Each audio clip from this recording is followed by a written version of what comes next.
Here we are, you and I. You know we're not that different from one another. I've been promoted, I've been laid off, I've been affected in a reorg, and I've been fired. I got the job at times, I've not gotten the job at times. I've negotiated a great pay package for myself, and at times I've under-negotiated and learned all my coworkers were paid more than I was. I've been labeled a top performer, but I've also been an average performer at times.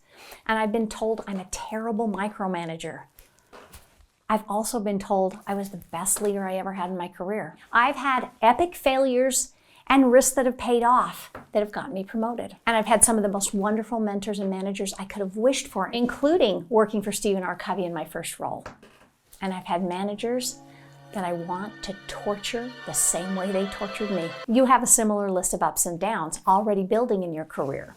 And many of the difficulties you'll hit up against are going to chip away at your overall job satisfaction. Unfortunately, workplace frustrations, regardless of where you go, are going to continue to be there no matter where you land. Even if you change companies, you'll find you get frustrated. We tend to think our career journey will look like this. But some of us think the career looks like this. A little more complicated. And many of the people I take for Rent My Brain calls, their career journey looks like this. If that's what it feels like, and I know it often does, I hope you'll trust me to help you make the workplace easier on you.